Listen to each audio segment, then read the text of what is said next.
حضرت ابو ہریرہ رضی اللہ تعالیٰ عنہ آپ روایت کرتے ہیں کہ اللہ کے نبی نے ارشاد فرمایا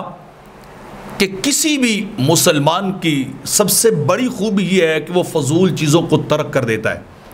وہ فضول چیزوں کو چھوڑ دیتا ہے۔ لا یعنی چیزیں جو irrelevant چیزیں ہوتی ہیں اس کی زندگی میں، جو اس کے لیے بے فائدہ چیزیں، وہ ان میں پڑتا ہی نہیں ہے، وہ ان کو ریجیکٹ کر دیتا ہے، چھوڑ دیتا ہے، اور با معنی اور با فائدہ چیزوں کے اندر مشغول ہو جاتا ہے۔ حکیم لقمان سے کسی نے ایک دفعہ یہ سوال کیا تھا کہ آپ نے یہ دانش، یہ حکمت، یہ عقل آپ نے کہاں سے حاصل کی ہے؟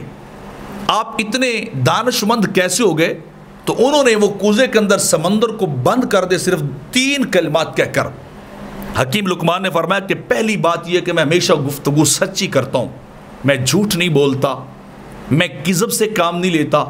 میں غلط بیانی کبھی نہیں کرتا، جب بھی بولتا ہوں سچ بولتا ہوں اس وجہ سے۔ اور دوسرا فرمایا کہ میں امانتوں کو ادا ضرور کرتا ہوں، جو میرے پاس امانت رکھ جائے میں اس میں بد عہدی نہیں کرتا، جو چیز آتی ہے منوان اسی طرح جیسے وہ دے کے جاتا ہے ایز اٹ ایز اس کے پاس واپس لوٹا دیتا ہوں، اس میں چینج اور تبدیلی قطعی طور پہ نہیں کرتا۔